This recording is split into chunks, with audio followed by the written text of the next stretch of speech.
Good evening friends. 66 சதுர centimetre வலைப்பரப்புடைய ஒரு நேர்வட்ட உருளையின் உயரம் 7 சென்டிமீட்டர் எனில் உருளையின் விட்டம் காண்க அப்படின்னு சொல்கிறாங்க. ஸோ ஒரு சிலிண்டரோட ஹைட்டு கொடுத்துருக்காங்க, சிலிண்டருடைய கர்வ்டு சர்ஃபேஸ் ஏரியா கொடுத்துருக்காங்க. இதை வச்சு சிலிண்டருடைய விட்டம் என்னன்னு கேட்குறாங்க. சரிங்களா, டயாமீட்டர் கேட்குறாங்க.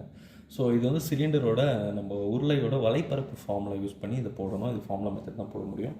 ஸோ சிலிண்டருடைய வலைப்பரப்பு ஃபார்முலா என்னென்னு கேட்டிங்கன்னா கர்வ்டு சர்ஃபேஸ் ஏரியா அப்படின்னு சொல்லுவாங்க இங்கிலீஷில், தமிழில் வலைப்பரப்பு அப்படின்னு சொல்லுவாங்க. இதோடைய ஃபார்முலா 2πRH அப்படின்னு சொல்லுவாங்க. இது எவ்வளோ கொடுத்துருக்காங்க அப்படின்னா 66 சென்டிமீட்டர் ஸ்கொயர் அப்படின்னு கொடுத்துருக்காங்க.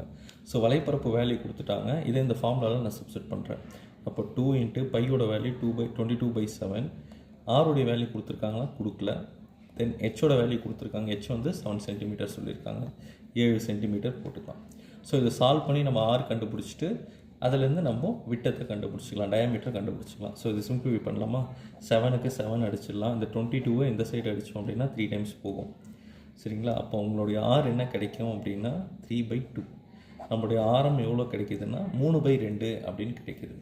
ஸோ ஆனால் நம்ம கொஸ்டின் என்ன கேட்குறாங்கன்னா விட்டம் கேட்குறாங்க. விட்டம் டயாமீட்டர், டயாமீட்டர் அப்படின்னா 2r. ஸோ ஆரத்தோடைய 2 பார்ட்டு தான் வந்து டயாமீட்டர் சொல்லுவாங்க.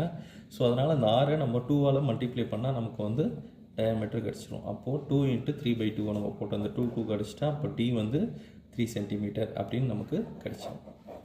ஓகேவா, தேங்க்யூ. நெக்ஸ்ட் கொஸ்டின் பார்க்கலாம்.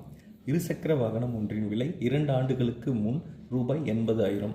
முதல் ஆண்டிற்கு 4% குறைகிறது, 2ஆம் ஆண்டு 4% அதிகரிக்கிறது எனில் அதன் தற்போதைய விலை என்ன அப்படின்னு கொஸ்டின் கேட்குறாங்க. ஒரு மோட்டார் சைக்கிள் வந்து பார்த்திங்கன்னா 2 இயர்ஸ் பிஃபோர் வந்து 80,000க்கு வந்து விலை போகுது. ஃபஸ்ட் இயருக்கு வந்து 4% வந்து டிக்ரீஸ் ஆகுது அப்படின்னு சொல்கிறாங்க, குறையுதுன்றாங்க. ஆனால் செகண்ட் இயர்ஸ் வந்து பார்த்திங்கன்னா அந்த மோட்டரோட ரேட் வந்து பார்த்திங்கன்னா 4% இன்க்ரீஸ் ஆகுது அப்படின்றாங்க. ஸோ அவங்க என்ன கேட்குறாங்கன்னா தற்போதைய விலை கேட்குறாங்க. இது 2 மெத்தடில் போடலாம், பர்சன்டேஜ் மெத்தட்லேயும் போடலாம், பாப்புலேஷன் மெத்தட்லேயும் போடலாம். நான் உங்களுக்கு பாப்புலேஷன் மெத்தட்லேயும் நான் போடுறேன். ஸோ அவங்க கொடுத்துருக்கிற 80,000 ஃபஸ்ட்டு எழுதிக்கலாம் 2 வருஷத்துக்கு முன்னாடி. ஸோ ஃபஸ்ட் வருஷம் எவ்வளோ குறையுது அப்படின்னு சொல்கிறாங்க, 4% குறையுதுன்றாங்க. 100ல் 4 போச்சுன்னா 96. ஸோ 100லேருந்து 4% குறையுது. அதே மாதிரி செகண்ட் இயர், இது வந்து ஃபஸ்ட் இயருக்கு. செகண்ட் இயருக்கு வந்து பார்த்திங்கன்னா இன்க்ரீஸ் சொல்கிறாங்க, அதிகரிக்குதுன்றாங்க. எவ்வளோ சதவீதம் அதிகரிக்குது அப்படின்னா 4% வந்து அதிகரிக்குதுன்றாங்க. அப்போ 100லேருந்து 4% 104 அப்படின்னு நம்ம போட்டுருவோம். இது சால்வ் பண்ணால் நமக்கு ஆன்சர் கிடச்சிரும்ப்பா. ஓகேங்களா, சால்வ் பண்ணலாமா. இந்த 2 0க்கு இந்த 2 0, இந்த 2 0க்கு இந்த 2 0 நம்ம அடிச்சிடலாம். இப்போது 96, 104, 8 இது 3த்தை மட்டும் நம்ம பெருக்கணும் அப்படின்னா நமக்கு ஆன்சர் நமக்கு கிடச்சிடும். சரி, முதல்ல இது 2த்தையும் மல்டிப்ளை பண்ணிக்கலாமா. 96, 104, 6 நாங்க 24, 1 6 6, 9 நாள் 36, 1 9 9, 4 8 9 9, இது கூட 8 பெருக்கலாம். 8 நாங்க 32, மிச்சம் 3, 8 64, 67, மிச்சம் 6, 8 9 72, 78, மிச்சம் 7, 8 9 72, மிச்சம் 7, 79. ஸோ அது 3த்தையும் மல்டிப்ளை பண்ணால் நமக்கு எவ்வளோ ஆன்சர் வருதுன்னா 79872. ஆப்ஷன் வந்து நமக்கு வந்து என்னென்னு பார்த்தீங்கன்னா டி ஆப்ஷன் கிடைக்குது. 79,872 தான் தற்போதைய விலை. தேங்க்யூ. ஓகே, நெக்ஸ்ட் சம் 3,2.7 மற்றும் 0.09 மீசிமா என்ன அப்படின்னு கேட்குறாங்க. ஒரு 3 நம்பர் கொடுத்துட்டு எல்சிஎம் கேட்குறாங்க. மோஸ்ட்டாக அந்த 3 நம்பர்ஸ் எழுதிக்கலாம். 3, 2.7 அப்புறம் 0.09. இது வந்து புள்ளியில் இருக்க வாசி நமக்கு மீசிமா பண்ண கஷ்டமாக இருக்கும். அதனால் இதை வந்து நான் என்ன பண்ணுறேன், முழு எண்ணாக மாற்றிக்கிறேன். ஸோ இந்த மொத்தத்தையுமே வந்து ஹையஸ்ட் பாயிண்ட் எதுன்னு பார்த்தீங்கன்னா இதுதான் வந்து ஹையஸ்ட் பாயிண்ட். ஸோ அதனால் இது 2 ஸ்தானம் இருக்கிறதுனால இது எல்லாத்தையும் நான் 100ஆல் பெருக்கிடுறேன். அப்புறம் ஆன்சர் இல்லாமல் 100ஆல் டிவைட் பண்ணிக்கலாம். ஸோ இப்போ இது 100ஆல் மல்டிப்ளை பண்ணிக்கிறேன். 3 × 100 வந்து பார்த்திங்கன்னா 300 ஆகிடும். 2.7 நீங்கள் 100ஆல் பெருக்குனீங்க அப்படின்னா 270 மாறும். அதே போல் 0.09 நீங்கள் 100ஆல் பெருக்குனீங்கன்னா உங்களுக்கு ஆன்சர் என்ன வரும்னு கேட்டிங்கன்னா 9 மாறும். இப்போ இதை நம்ம மிசிமா எடுத்துக்கலாம். எல்லாத்தையும் கொடுத்துருக்குற அவங்க மொத்த வேல்யூவை 100ஆல் மல்டிப்ளை பண்ணிக்கிறேன். இன்ட்டு 100 பண்ணி முழு எண்ணாக மாற்றிருக்கேன். ஸோ 100ஆல் மல்டிப்ளை பண்ணிங்கன்னா உங்களுக்கு என்ன ஆன்சர் வரும். இப்போ நம்ம இதுக்கு எல்சிஎம் கண்டுபிடிக்கலாம். 3ஆல் போடுறேன். 3ஆல் போகும்போது 100 டைம்ஸ் போகும். அதே மாதிரி இது 90 டைம்ஸ் போகும். அதே மாதிரி இது 3 டைம்ஸ் போகும். நெக்ஸ்ட் இன்னொரு வாட்டி 3 டைம்ஸ் போடுறேன். இந்த 100 அப்படியே இருக்கும். இது 30 ஆகும். இது 1 மாறும். நெக்ஸ்ட்டு 10ஆல் போடுறேன். 10 10 100, 10 3 30, இது 1 அப்படியே நிற்கும். ஓகே, இப்போ இதனோட எல்சிஎம் என்னென்னு நம்ம பார்த்தோம் அப்படின்னா 3 3 10 10 3. இப்போ இதை மொத்தத்தையும் மல்டிப்ளை பண்ணணும். 3 10 10 3 1 3 3 9 10 10 100 இன்ட்டு 100. 9 பெருக்கல் 3 27, 27 பெருக்கல் 100 2700. இதனுடைய எல்சிஎம் கிடைக்கும். நம்ம ஸ்டார்டிங்கில் 100ஆல் மல்டிப்ளை பண்ணோம். ஸோ லாஸ்ட்டில் நமக்கு அதே 100ஆல் டிவைட் பண்ணிடணும். ஓகேங்களா? அப்படி டிவைட் பண்ணிங்கன்னா உங்களுடைய ஆன்சர் 27. ஸோ ஆன்சரில் ஆப்ஷன் பார்த்தீங்கன்னா உங்களுக்கு டி ஆப்ஷன் தான் 27. ஸோ ஆன்சர் வந்து ஆப்ஷன் டி தான் உங்களுக்கு இதுக்கான ஆன்சர். தேங்க்யூ. நெக்ஸ்ட் கொஸ்டின் பார்க்கலாம்ப்பா. ஒரு வீட்டில் 4 அலைபேசிகள் உள்ளன. காலை 5 மணிக்கு எல்லா அலைபேசிகளும் ஒன்றாக ஒலிக்கும்.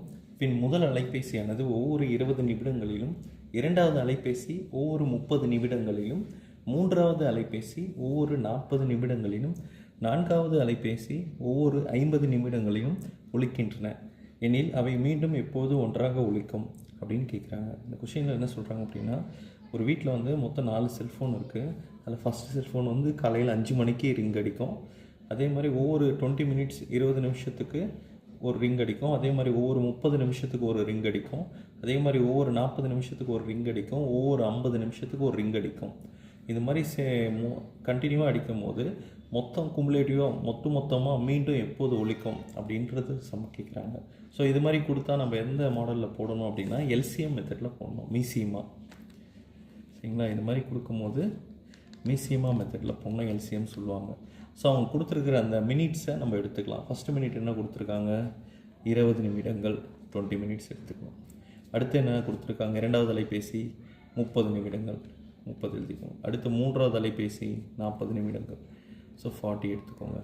அடுத்து எத்தனாவது? ஃபோர்த்து செல்ஃபோன் வந்து 50 நிமிடங்கள்.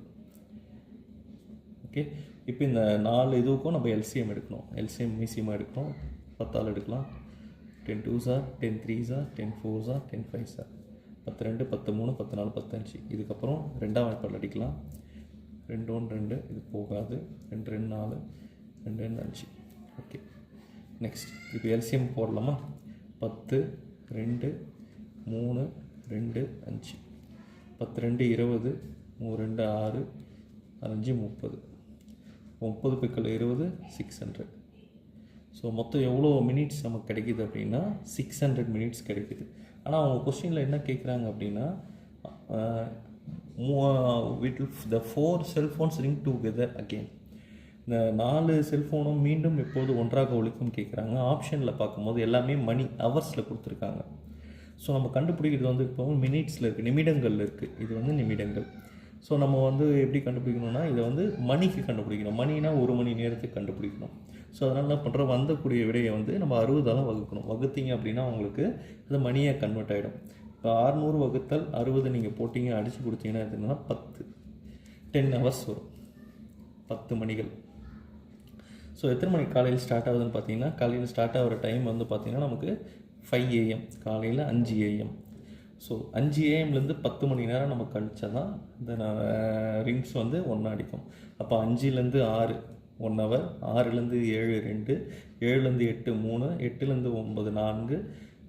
இது மாதிரி நீங்கள் போட்டுகிட்டே வந்தீங்கன்னா உங்களுக்கு மதியம் 3 மணி